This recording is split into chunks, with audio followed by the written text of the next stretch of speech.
j'avais envie de parler de cinéma et on va aller retrouver Jérôme avec Série Mania, mais c'est pas vraiment Série Mania. Enfin, Jérôme va tout vous expliquer. Jérôme, on est avec toi. Ça y est, la projection a commencé. Suprême NTM. Qu'est-ce que ça veut dire NTM, Jérôme? Non, Voilà, voilà, n'est-ce pas? Alors je ne me prononcerai pas. D'accord. J'irai pas commenter le NTM. Alors, Vas-y, effectivement, raconte-moi là je un peu, parle qu'est-ce qui se tout passe? doucement parce que la projection a démarré. Ouais. Voilà, la projection a effectivement démarré. Avec Michael, on se fait discret parce que la cinquantaine d'élèves du lycée Pierre de la Ramée d'Henri Martin qui assistent à cette projection sont complètement plongés dans cette série depuis tout à l'heure, on n'entend pas un mot. Et voilà, cette série raconte effectivement la naissance du groupe Suprême MTM. Et là, pour le moment, les futurs Cool Chain et Joe Star s'appellent encore Didier, Bruno et Daniel, le futur DJ Dynasty. Pour le moment, ne se sont pas encore vraiment rencontrés. Ça ne va pas tarder. L'un d'entre eux est parti pour faire une carrière de footballeur, l'autre est parti pour travailler avec son père, et pour le moment, NTM n'existe pas. Donc voilà, les élèves assistent à cette projection. Juste après, il y aura un échange avec une représentante du festival Sérimania qui sillonne tous les Hauts-de-France pour venir présenter donc ce festival. Et voilà, ça laissera un temps d'échange avec les élèves. Et pour le moment, voilà, ils sont tous plongés dans la série. Je rappelle, une série de 6 épisodes, diffusée initialement sur Arte l'année dernière et disponible maintenant sur le réseau Netflix. Une série qui a été primée lors de l'édition précédente du festival Sérimania, donc en 2022. Ouais. Alors, Jérôme, On va les justement, laisser ça tombe tranquilles.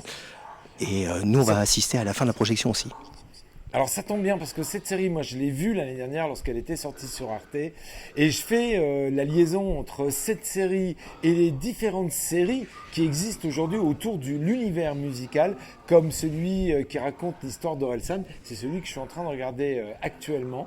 Et en fait on se rend compte que ces jeunes, à travers ces séries, il y a vraiment matière à mettre sur la table le débat autour de la musique et surtout autour de notre société. Est-ce que c'est ça qui va être abordé avec eux? Donc là, bien évidemment, cette série traite du phénomène de la culture rap avec toute la culture hip-hop qui va avec, donc qui était essentiellement à la base présente, on va dire, plutôt dans les cités, mais qui maintenant s'est répandue sur tout le pays et qui représente l'intérêt majeur musical de toute la jeunesse, j'allais dire de toute la planète, parce que le rap est devenu un phénomène de société. Et bien évidemment, je pense que pendant les échanges de tout à l'heure, ça traitera de cette thématique. Ouais, parce que c'est un véritable moyen d'expression qui permet, même si on n'est pas réellement chanteur, mais qu'on sait poser sa voix et qu'on sait poser son rythme, de s'exprimer. Et c'est un véritable outil d'expression. Et cette nouvelle édition de Sérimania, ça va être une édition un peu qui va se délocaliser comme ça, qui va aussi aller à la rencontre des jeunes. Donc pour le coup, Sérimania est toujours implanté sur l'île du 17 au 24 mars, mais on peut assister à distance à certains événements. Et puis vous le voyez, donc là aujourd'hui, le festival se délocalise effectivement pour venir dans les territoires un peu plus éloignés de la métropole lilloise pour donner envie aux gens de s'intéresser à ce festival et s'intéresser aux séries. Eh ben, écoute, on te retrouve tout à l'heure dès que la séance a bien avancé et que vous serez dans les temps d'échange. D'accord? À tout à l'heure. merci Jérôme. Merci à toi. Alors nous nous retrouvons ici dans l'amphithéâtre du lycée Pierre de la Ramée à Saint-Quentin pour parler du festival Sérimania qui est venu de Lille jusqu'à nous. C'est un peu grâce à vous Daphné. Sérimania, c'est vous qui êtes la représentante de ce festival ici. Alors oui, parce que je suis responsable de l'action éducative et l'action éducative du festival, c'est toute l'année. Et donc le festival va avoir lieu du 17 au 24 mars, mais toute l'année, on est dans la région et aujourd'hui, on est à Saint-Quentin. Alors quel est l'objectif justement pour vous de sillonner tous les Hauts-de-France, toute l'année, pour parler de séries, ou ça va plus loin que ça, parce que là on voit derrière nous qu'il y a une conférence depuis tout à l'heure. C'est ça. En fait, on éduque l'œil des spectateurs, des jeunes spectateurs. C'est de l'éducation à l'image par la série, en projetant des séries, en faisant des ateliers aussi, ou des expositions liées aux séries. Et donc, voilà, ça nous permet en fait d'aller sur le terrain, au fin fond des Hauts-de-France. Et donc voilà, on vient régulièrement à Saint-Quentin, mais on va à Lens, on va aussi à Beauvais. Il y a des jurys qui sont constitués tous les ans et ils viennent de partout des Hauts-de-France. Donc voilà, c'est l'occasion de parler de tout ce qu'on fait tout au long de l'année avec le public. Donc on comprend que l'intérêt, effectivement, c'est de faire de ces jeunes téléspectateurs des téléspectateurs, on va dire, éclairés, qui ne soient pas juste consommateurs, mais qui puissent voir, on va dire, les messages véhiculés par ces séries. Les messages, mais aussi leur donner la possibilité d'être curieux, d'aller découvrir des séries qui viennent du monde entier, pas celles qu'on voit des États-Unis. Voilà, d'avoir la curiosité d'aller au fin fond des catalogues, des plateformes, parce que nous, on a un festival, on fait découvrir des séries, et donc les séries qui sont primées, eh bien, on fait en sorte qu'elles soient accompagnées, parce que des fois, elles sont pas diffusées tout de suite, ou alors elles sont au fin fond d'un catalogue d'une plateforme. Et donc voilà, c'est notre travail, c'est de montrer qu'elles sont disponibles et qu'il y a des choses intéressantes et que ça interroge en fait le spectateur. Parce que, tout à fait, ça, ce que vous disiez là, les algorithmes ont tendance à pousser les séries que l'on serait susceptible d'aimer. Donc, pour être curieux et aller plus loin, c'est à nous de faire défiler et d'aller plus loin. Donc, c'est tout votre travail ici avec ces élèves. Exactement. Donc on propose une série qui a été primée et on l'accompagne avec des extraits qui rebondissent sur des thématiques qui sont abordées. Ce qu'on a fait ici avec Le Monde de demain. On l'a vu tout à l'heure, effectivement, de nombreux extraits ont été diffusés et dans toutes les langues. On a même eu une série allemande tout à l'heure. Tout à fait, qui était diffusée aussi au festival. Donc voilà, on fait des rebonds. Voilà, ça permet effectivement d'aborder toutes sortes de séries et de mettre un focus là-dessus et de les rendre curieux. Enfin, on espère en tout cas. Je pense que c'est réussi parce que là, on est dans une période d'échange et voilà quoi, il y a quand même pas mal de questions et d'interactions. Votre prochaine étape, vous allez où ? La prochaine étape, eh bien, c'est à nouveau, on va aller à Lens pour faire chanter en fait des groupes de personnes, parents, enfants, autour des génériques de séries. Voilà, apprendre, s'interroger autour des séries, mais par le biais ludique de la chanson, mais de bien chanter aussi et de se mettre en scène et de venir en fait, c'est les gens qui apprennent actuellement ces génériques de séries avec une chef de chœur viendront au festival en fait le chanter sur place lors du festival. Et vous chantez aussi ? Moi non. Alors, c'est dommage, on aurait pu reprendre en chœur. Moi, j'ai quelques génériques cultes de ma jeunesse. En tout cas, merci de nous avoir accordé ces quelques instants. On se dit à très bientôt ici à Saint-Quentin pour une prochaine édition. On espère. Il n'y a pas de raison. Voilà, je vous coupe en pleine intervention avec Ismaël. On voit qu'il y a plein d'interactions depuis tout à l'heure, depuis cette projection. C'est une réussite. Bon, j'espère que c'est une réussite. En tout cas, j'ai l'impression que les élèves ont pris la découverte de ce monde-là, le monde de demain, le monde du rap, la musique écoutée à leurs parents, du coup, avec plaisir. Et j'espère aussi qu'ils vont se lancer à l'aventure et qu'ils vont suivre sur les plateformes ou ailleurs la suite donc, de cette mini-série. C'est ce qu'on disait avec Daphné justement précédemment. L'intérêt de ces actions, c'est d'amener ces élèves friands de séries, de ne pas se contenter des grosses affiches, mais d'aller chercher un peu les petites pépites, les choses moins connues et qui sont d'une qualité extraordinaire comme cette série. Effectivement. Et c'est aussi pourquoi on va enfin pouvoir cette année nous rendre sur le festival durant 2 jours pour aller, de notre point de vue, porter un regard critique, enfin évidemment objectif et bienveillant sur des séries qui pour l'instant donc ne sont pas encore connues du public.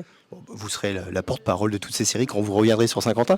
Avec plaisir. Une petite question, comment s'est fait la mise en relation entre ce festival lillois et le lycée Pierre de la Ramée et la ville de Saint-Quentin ? Alors avec j'ai la chance d'avoir des élèves qui pensent encore à leur vieille prof de philo. Et il y a 4 ans maintenant, donc l'une de mes anciennes élèves de terminale cherchait un lycée avec lequel pouvoir, pourquoi pas, organiser un partenariat. Et elle a pensé à moi, elle avait gardé mon contact et j'ai évidemment sauté sur l'occasion parce que ça me passionne. C'est une belle histoire, ça. C'est une super histoire. Voilà. C'est ça aussi être prof.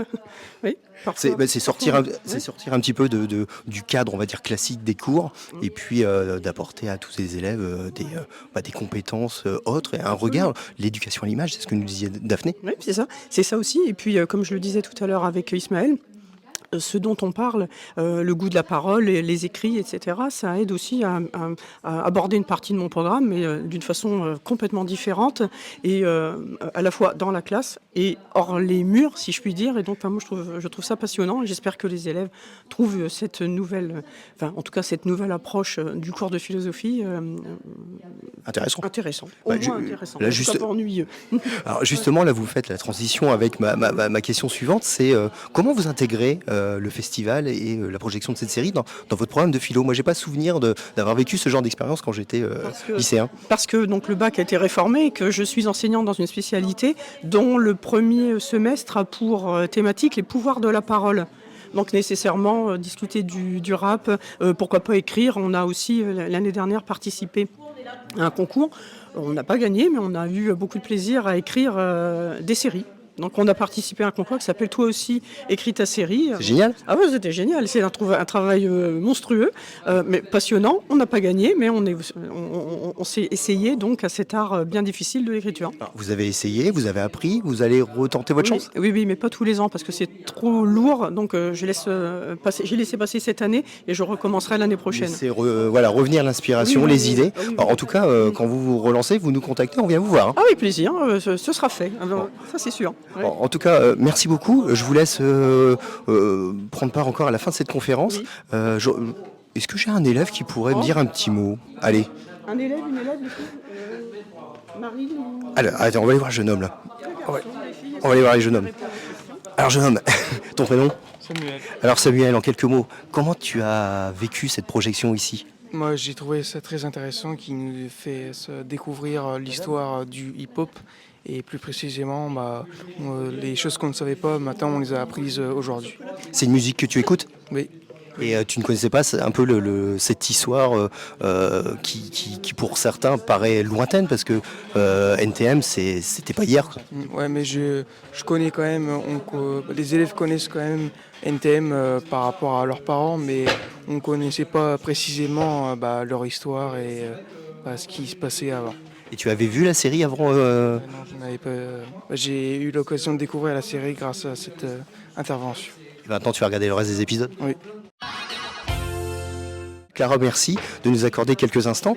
Le festival Sérimania et Saint-Quentin, ça paraît pas forcément évident parce que Lille, c'est loin, mais malgré tout, c'est proche et c'est un peu grâce à vous qui a amené le festival Sérimania chez nous. Grâce à notre service culturel, bien sûr. Alors maintenant, je pilote le programme Sérimania depuis 2 éditions, mais il est sur Saint-Quentin depuis la 4e année. On met en place maintenant, alors avant c'était sur une période de 15 jours, une semaine pour le tout public et une semaine pour les structures, les centres sociaux, les associations. Mais aujourd'hui, j'ai décidé d'étaler sur un mois entier, donc du 22 février au 22 mars. On est un peu des privilégiés alors. Exactement, c'est ça. Et puis sur cette 2e édition, j'ai décidé de mettre une thématique qui est le folklore, les cultures populaires, et du coup de mettre en avant ces séries en fait comme Germinal que nous avons eu ce matin au Centre social Neuville, mais Le Monde de demain qui parle aussi de la genèse de NTM et de l'écriture et du rap français. Et d'une part incontournable de la culture de notre jeunesse parce que maintenant le rap c'est la musique privilégiée par quasi tous les jeunes. De toute façon, le rap est aujourd'hui presque la pop d'hier. Hein. C'est vraiment une méthode d'expression, un art qui est dans tous les foyers, dans toutes nos radios, qui est dans nos têtes, qu'on écrit même d'ailleurs. Le rap, c'est la poésie contemporaine. Justement, c'est quelque chose qui faisait peur au début, qui avait une image un peu sombre, qui avait une image de violence même. Et maintenant, c'est devenu c'est du rap. Voilà, ça ne fait plus peur. Mais parce que tout le monde a quelque chose à revendiquer, tout le monde a des révolutions, tout le monde a ses petites colères et du coup on laisse la parole à tous et sous une forme artistique, c'est encore mieux. Nous avons un concours d'écriture, donc rap et slam. Vous pouvez participer là à partir d'aujourd'hui jusqu'au 22 mars et envoyez-nous vos textes en fait sur la galerie Saint-Jacques, le Facebook de la galerie Saint-Jacques. Et le grand gagnant, celui qui aura gagné le plus grand nombre de likes, pourra enregistrer son texte à l'Urban Studio. Et ben voilà, donc tous à ces crayons, à ces belles idées. Et puis on se retrouve très vite pour parler de nouvelles actions culturelles et puis de toutes ces belles choses qui se passent ici sur le territoire.